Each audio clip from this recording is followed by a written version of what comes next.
오늘 신명기 27장, 28장 두 장을 간략한 형태로 묵상을 하려고 합니다.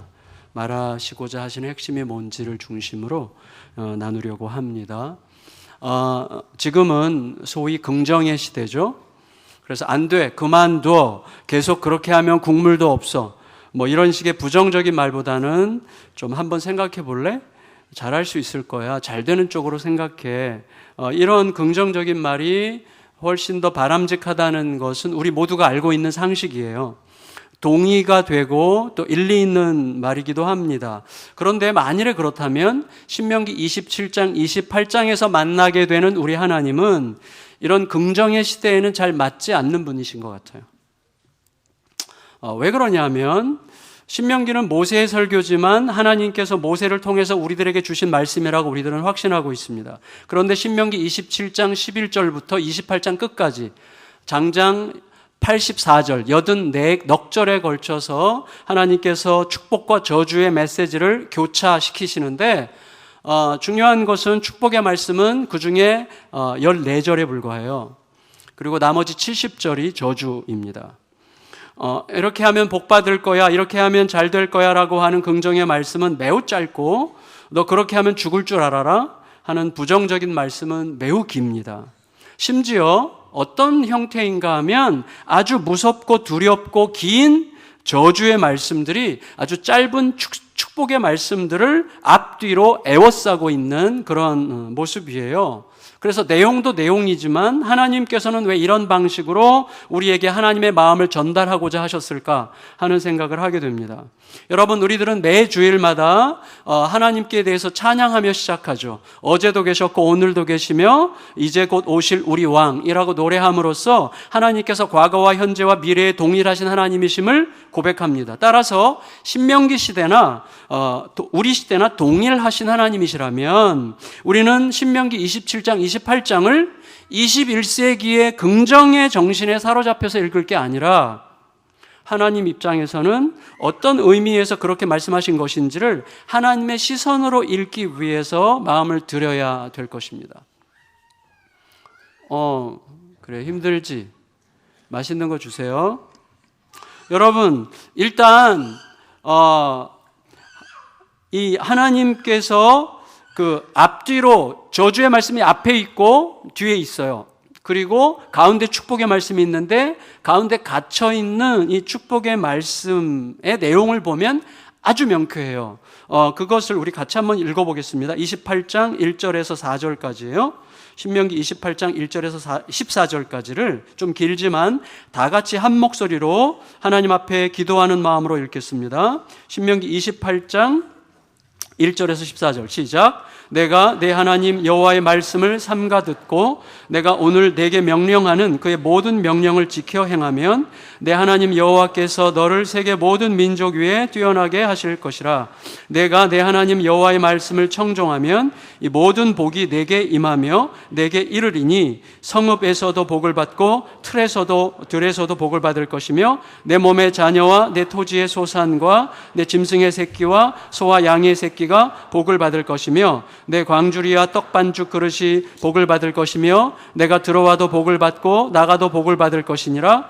여호와께서 너를 대적하기 위해 일어난 적군들을 내 앞에서 패하게 하시리라. 그들이 한 길로 너를 치러 들어왔으나 내 앞에서 7길로 도망하리라. 여호와께서 명령하사 내 창고와 내 손으로 하는 모든 일에 복을 내리시고 내 하나님 여호와께서 내게 주시는 땅에서 내게 복을 주실 것이며 여호와께서 내게 맹세하신 대로 너를 세워 자기의 성민이 되게 하시리니 이는 내가 내 하나님 여호와의 명령을 지켜 그 길로 행할 것임이니라. 땅의 모든 백성이 여호와의 이름이 너를 위하여 불리는 것을 보고 너를 두려워하리라. 여호와께서 내게 주리라고 내 조상들에게 맹세하신 땅에서 내게 복을 주사 내 몸의 소생과 가축의 새끼와 토지의 소산을 많게 하시며 여호와께서 너를 위하여 하늘의 아름다운 보고를 여시사 내 땅에 때를 따라 비를 내리시고 내 손으로 하는 모든 일에 복을 주시리니 내가 많은 민족에게 꾸어줄지라도 너는 꾸지 아니할 것이요 여호와께서 너를 머리가 되고 꼬리가 되지 않게 하시며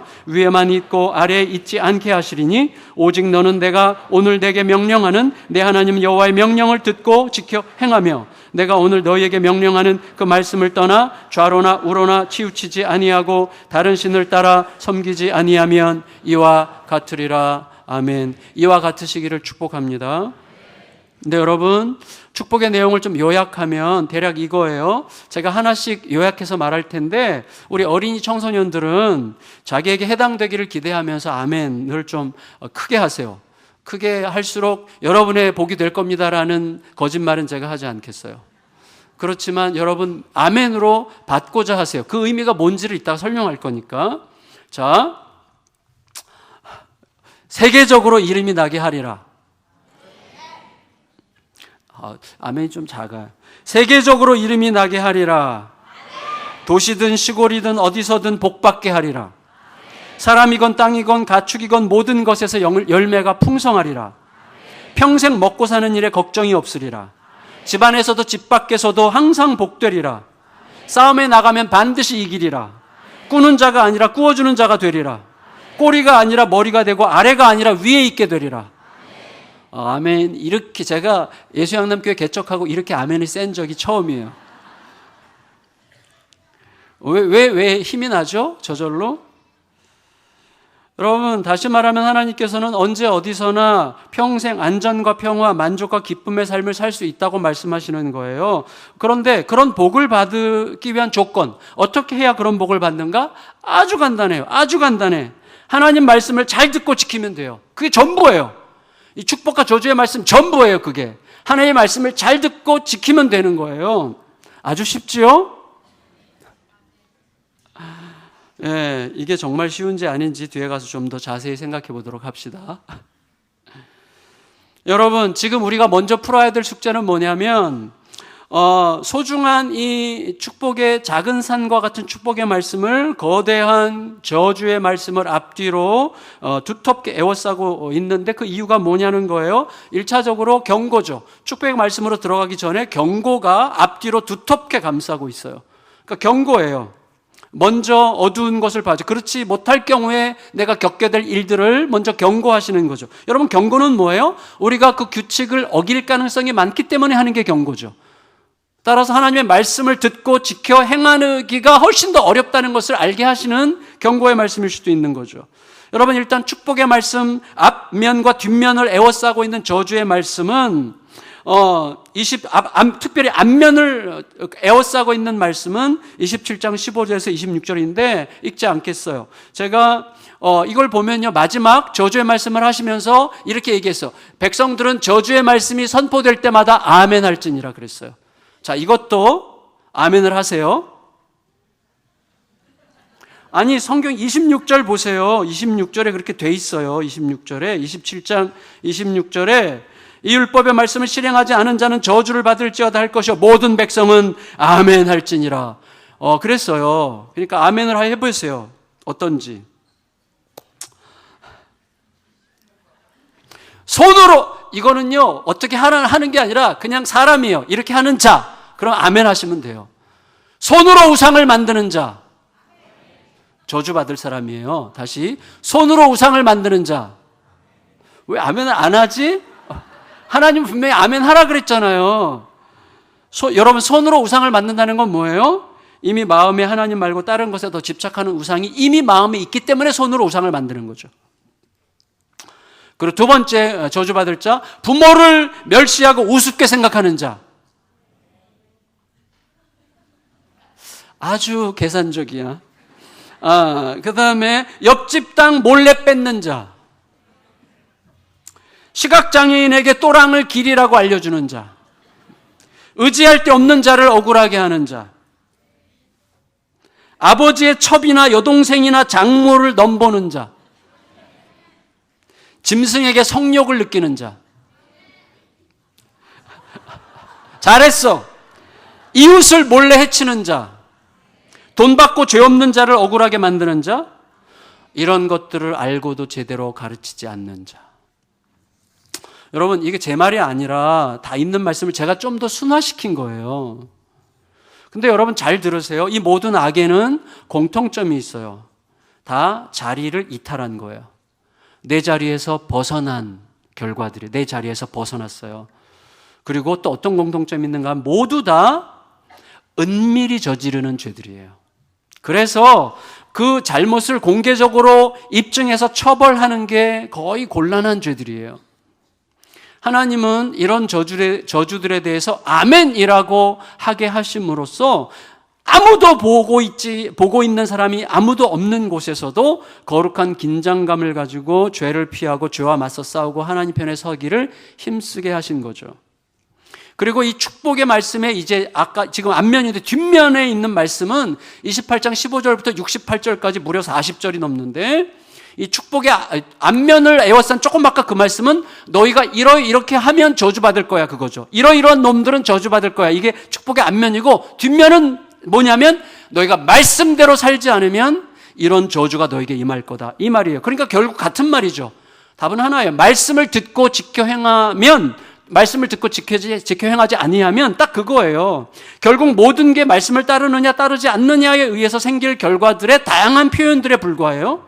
그럼 하나님의 말씀을 따르지 않으면 어떻게 되냐? 뒤에 40절에 걸쳐서 하시는 말씀이 아까 축복에 딱 반대예요. 도시든 시골이든 어디서든 저주를 받을 것이고 평생 먹고 살 걱정을 떨쳐내지 못할 것이고 사람이건 땅이건 가축이건 모든 열매가 저주를 받을 것이고 집안에서도 밖에서도 항상 저주를 받을 것이고 손으로 행하는 모든 일이 저주가 될 것이고 몸과 정신에 숱한 질병들, 자연재해들이 끊이지 않을 것이고 싸움에 나가면 반드시 패할 것이고 무엇인들 심은 후에는 거두지 못할 것이고 땅을 빼앗기고 포로로 잡혀갈 것이고 내가 부리던 자가 나를 부리게 될 것이고 꿔주는 자가 되지 못하고 일생 빌어먹게 될 것이고 마침내 전쟁의 기근으로 미쳐서 자식을 잡아먹기까지 파멸에 이르게 될 거고 살아있다는 사실을 저주스럽게 생각할 저주가 너에게 임할 거다 이렇게 말씀하셨어요.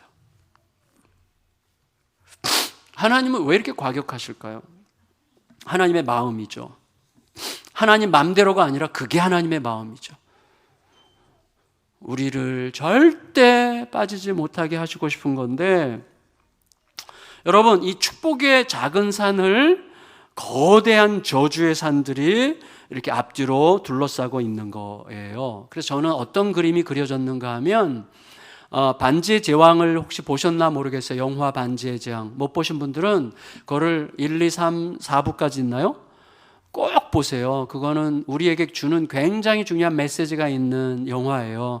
그건 하나의 어떤 판타지이지만 사실은 여러분 예수 그리스도의 오심과 죽으심과 부활하심이 판타지죠. 근데 그게 사실이죠. 그러니까 모든 판타지들은 우리로 하여금 그런 것들을 느끼게 하는 힘이 있는 거예요. 반지의 제왕에 보면 그것에 손을 대는 자마다 절대 강자가 되라고 하는 강력한 유혹을 받게 만드는 절대 반지가 있죠. 절대 반지를 가까이 하면 내가 절대자가 되고자 하는 욕망으로 막 들끓죠.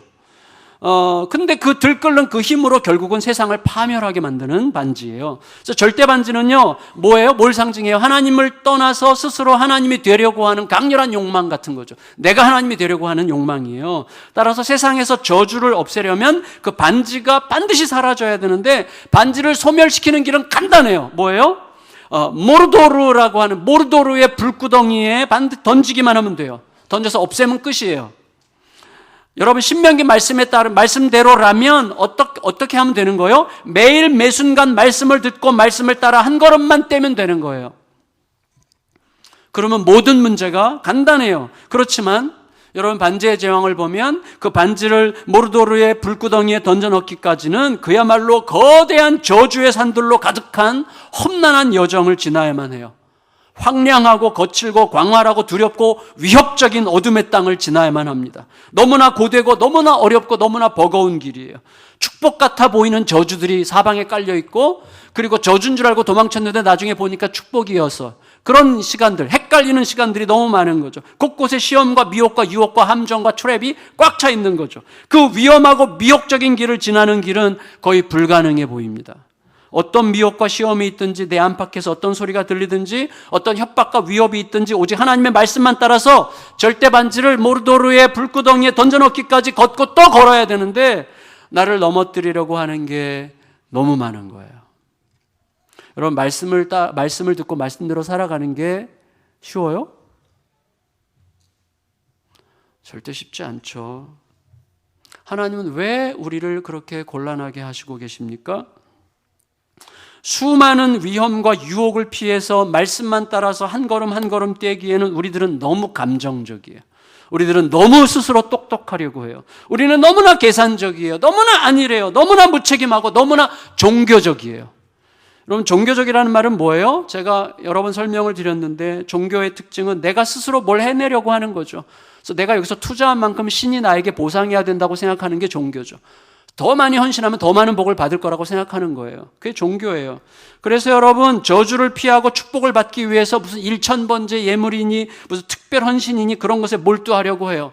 여러분, 그런 거에 빠지지 마시기 바라요. 내가 다른 누구보다 더 많은 헌신을 하는 사람인 것처럼 느끼고 싶어 해요. 하지만 그건 결국 뭐예요? 내가 받을 복을 내가 스스로 얻어내겠다는 거죠. 하나님에 대한 경외심이 없는 거예요. 웬만큼 투자해서 하나님으로부터 더 많이 받아내겠다는 거죠. 여러분, 하지만 그렇게 함으로써 결국 우리들은 우리를 향한 하나님의 거룩한 사랑을 싸구려 거래로 전락시키는 거죠. 하나님의 사랑은요, 우리들의 신앙생활은요, 내 열심과 내 공로라고 하는 투자금에 이자를 붙여서 축복을 회수하는 그런 거래가 아니에요. 그게 종교예요. 아주 무능하고 우리를 황폐하게 만드는 것들이죠. 우리는 갈수록 노예가 되어갑니다. 율법의 노예가 되어가는 거죠. 그게 종교예요. 때로는요, 우리들은 어떤 경우에는요, 내 성품으로 하나님의 말씀을 대신하려고 해요. 다른 사람 눈치를 잘 살피는 기질이 있어요. 남에게 피해 주는 걸 극도로 싫어하는 성품이 있어요. 타고난 온유한 성품 때문에 자기가 마치 말씀대로 웬만큼 산다고 오해할 수도 있어요. 여러분, 말씀을 따르는 것은요, 반드시 성품의 변화들을 동반해요. 말씀을 따르면 성품의 변화가 따라요. 그렇지만 성품으로 말씀을 사는 것은 불가능해요. 성품으로 살 수 있을 것 같을 때까지만 살 수 있는 거죠. 여러분, 우리 이 축복과 저주의 말씀 마지막에 아까 우리가 읽었던 말씀 중에 뭐가 있어요? 저주 목록 마지막 부분에는요, 말씀을 버릴 경우에 극단적인 기근이 찾아오고 그 고통 속에서 자식을 잡아먹게 될 것이라는 저주가 등장해요. 여러분, 아무리 극단적이어도 내가 낳은 어린 아기를 잡아먹는다. 이거는 무슨 뜻이에요? 육체 굶주림의 문제가 아니에요. 이미 영혼이 황폐해졌다는 뜻이죠. 그런데 그 사람들이 누구라고 얘기하는 줄 아세요? 온유하고 연약한 부녀들이 그렇게 할 거라고 그랬어요.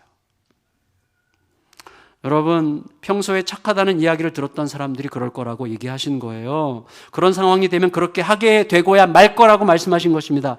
따라서 여러분, 말씀이 없이 성품으로도 얼마든지 웬만큼 사는 것 같아 보이지만 성품으로는 더 이상 통하지 않는 현실을 만나지 못할 때까지만 그런 거죠. 말씀 없이 지탱되는 성품이라고 하는 것은요, 그것으로는 견뎌낼 수 없는 상황이 올 때 완전히 무너집니다. 말씀 없는 정치적인 신념도 똑같아요. 말씀 없는 정치적 신념이 강하면 강할수록 그 정치적인 신념으로 많은 사람을 죽이게 되는 거죠. 피곤하게 만드는 거죠. 그러면 여러분, 축복과 저주 사이에서 이 저주의 고지를 넘어서 축복의 샘물에 다다르려면 어떻게 해야 될까요? 간단해요. 말씀을 따르면 돼요. 그런데 말씀을 따르는 게 그렇게 버거운 일인데 어떻게 따른단 말입니까? 믿음과 사랑에 빠지면 돼요. 믿음과 사랑에 빠지면 돼요. 여러분, 우리 자녀들이 엄마 아빠를 지극히 신뢰하고 사랑하게 할 수만 있다면, 현진아, 너 아빠를 지극히 사랑하고 신뢰해서 막 못 견디겠어? 너의 웃음은 뭘 뜻하는 거니? 여러분, 우리들이요, 우리 자녀들로 하여금 엄마 아빠를 지극히 신뢰하고 사랑하게 할 수만 있다면 자녀들의 앞날을 왜 걱정합니까? 자녀들의 앞날을 걱정할 거 아무것도 없어요. 결국에 가서는 다 알아서 할 만큼 다 해낼 거예요. 우리 자녀가 부모들에 대해서 깊이 신뢰하고 사랑할 수만 있게 할 수 있다면 그거는 걱정할 필요가 없는 거예요. 그런데 여러분, 자녀가 부모를 신뢰하고 사랑할 수 있게 하는 길은 하나밖에 없어요. 뭐죠? 자녀를 향한 신뢰와 사랑을 통해서만 가능해요. 근데 우리는 신뢰하지 않잖아요. 신뢰하지 않잖아요. 제가 우리 딸을 사랑하는 줄 알았는데 뭘 사랑했다고요? 내 기준을 사랑한 거예요. 너가 내 기준에 맞춰줄 때만 만족할 것 같아, 아빠는. 그걸 나는 사랑이라고 생각했던 거를 제가 알고 엄청나게 회개한 적이 있는데, 여러분, 우리에게 그 힘이 없어요. 신뢰하고 사랑할 힘이 없어요. 따라서 주님으로부터 신뢰와 사랑이 강수처럼 내 안으로 흘러 들어와야 돼요. 마찬가지로 우리가 말씀대로 살 건가 말 건가를 고민할 필요가 없어요. 말씀을 듣고 살 건가 말 건가 할 건가 말 건가 생각할 필요가 없는 거. 왜냐하면 그것은 나에게 오신 예수님에 대한 신뢰와 사랑이 얼마나 깊은가 하는 것이 결정할 문제예요. 여러분, 왜 1000번째니 특별한 신인이 하는 걸로 하나님의 점수를 따서 저주를 피하고 더 많은 복을 받을 수 있을 것처럼 생각합니까? 왜 점수를 따야 된다고 생각합니까? 사랑은 점수가 아니잖아요. 하나님께서 우리가 아직 죄인 되었을 때, 내가 아무것도 하지 않았을 때, 뭐 어떤 헌신도 하지 않았을 때, 아무런 잘난 것도 없었을 때, 오히려 악을 행하고 하나님처럼 원수였을 때, 우리에게 사랑하는 아들, 당신의 전부를 주셨다는 엄청난 사실을 더 깊이 헤아리지 못하고 그로 인해 예수님과의 사랑에 빠지지 못했기 때문이죠. 우리가 왜 자기 성품을 의지하려고 합니까? 우리에게 이미 당신의 모든 것을 거신 지극히 아름다우신 예수님의 성품에 아직 빠지지 못했기 때문이죠. 우리가 왜 자꾸 말씀 밖으로 벗어나고 싶어하고 말씀을 하찮게 생각하고 비현실적인 것으로 간주하고 말씀이 중요한 걸 잘 안다고 말하면서도 말씀을 들여다보지도 않고 말씀을 따르지도 않음으로써 내가 말씀을 별로 신뢰하지 않는다는 것을 스스로 증명하면서 삽니까? 이유는 뭐예요? 육신이 되신 말씀으로 우리에게 오셔서 우리 위에 나를 대신하여 죽으시고 부활하시고 심지어 내 안으로 들어오셔서 내 안에서 그 말씀으로 일하시는 예수님에 대한 신뢰와 사랑과 은혜에 아직 충분히 푹 빠지지 않은 거죠. 성도 여러분, 예수님이 오셨어요. 말씀으로 오셨어요. 이게 얼마나 위대한, 이게 그러니까 너희가 말씀을 지켜 행하면 된다. 그 말은 결국 뭐예요? 예수를 영접해라 그 말이죠. 예수가 너 안에서 일하시게 해라 그 말이죠. 너가 죽어 예수께서 사시게 해라 그 말이죠. 여러분, 그 많은 저주와 그 많은 축복이 딱 하나에 초점이 맞춰져 있어요. 말씀을 듣고 행하면. 그 화려한 축복도 그 대단한 저주들도 결국 말씀을 듣고 행하면 아무것도 아닌 것이 되는 거예요. 다 이루어지는 거죠, 축복이. 저주는 다 물러가는 거죠. 근데 그건 뭐예요? 결국 말씀으로 오신 예수님이 너 안에 계시고 그의 사랑에 너가 푹 빠져 있는가를 질문하게 하시는 말씀이라는 거예요. 예수님이 오셨어요. 말씀으로 오셨어요. 말씀으로 오신 예수님은 내 안으로 들어오셨어요. 내 안에 계세요. 자기의 모든 것을 던져 나를 사랑하셨고 그 사랑을 끌어안은 채 내 안으로 들어오셔서 예수님을 신뢰할 수밖에 없도록, 예수님을 사랑할 수밖에 없도록 하셨어요. 그렇게 할 수밖에 없도록 하셨는데 그것이 아직 내 안에 충분치 않다고 느끼는 거죠, 우리들은. 여러분, 모든 축복을 성취하신 예수님께서 내 안에서 그 모든 축복이 내 것이 되게 하십니다. 대통령의 권력과 힘도 한 사람의 내면도 바꿀 수 없어요. 하지만 진실된 예수님의 신뢰와 사랑은 사람들을 저 밑바닥에서부터 바꾸시죠. 그 십자가의 사랑이 어떻게 해요? 우리들을 세계적으로 이름나게 해요. 그 사랑이. 그 사랑은요, 도시든 시골이든 어디서든 승리의 힘이고 복을 초대하는 능력이죠. 여러분, 이 땅에 존재했던 사람들 중에 감추어진 사랑의 사람들이 무척 많겠지만 드러난 사람들 중에서 뭐 테레사 같은 분들, 사랑의 수녀원, 이분은 뭐 보잘것없는 저기 알바니아인가 어디 유럽의 작은 나라의 가난한 집안의 뭐 굉장히 많은 딸들 중에 하나에 불과해요. 예수의 사랑에 삼켜지고 세계적으로 유명한 자가 됐죠. 세계에서 가장 영향력 있는, 세계 모든 권력자들이 만나고 싶어 했던 인물이었죠. 여러분, 그 사랑은 도시든 시골이든 어디서든 진짜 승리의 힘이에요. 그 사랑이 복을 초대해요. 그 사랑의 은혜가 사람이건 땅이건 가축이건 모든 것의 기쁨을 풍성하게 합니다. 그 사랑의 은혜는 우리로 하여금 무엇이 있어도 자만하지 않게 하죠. 무엇이 없어도 좌절하지 않게 하죠. 모든 상황에서 배부른 부요함을 주는 사랑이죠. 십자가의 사랑은 집안에서도 집 밖에서도 항상 복음을 나누고 복음을 전하게 하죠. 십자가의 사랑은 싸움에 나가면 반드시 이겨요. 왜요? 저도 이기는 거니까.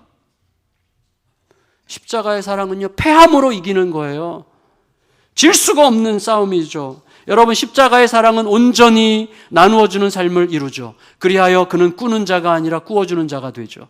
그는 자꾸 낮아지려 해요. 그러나 낮아지고자 하는 자는 높아지리라. 하나님은 그를 높여주십니다. 그는 꼬리가 되려고 하면 할수록 머리가 돼요. 예수께서 그 일을 자기 안에서 다 이루셨어요. 십자가의 처절한 죽음에서 하나님의 보좌 우편으로 가셨죠. 우리가 갈 길을 미리 보여주신 거죠. 여러분, 생각해 보세요. 죄는 모든 축복도 저주로 바꿉니다. 여러분, 부귀영화 얼마나 좋은 축복이, 아까 우리가 아멘 크게 했고 저주 때는 아멘 이렇게 했는데 왜 그래요? 잘 되고 싶어요, 우리 모두 다. 부귀영화 얼마나 큰 축복입니까? 하지만 많은 경우에 죄는 부귀영화를 영혼을 망가뜨리고 소중한 관계들을 박살내는 도구로 사용하죠.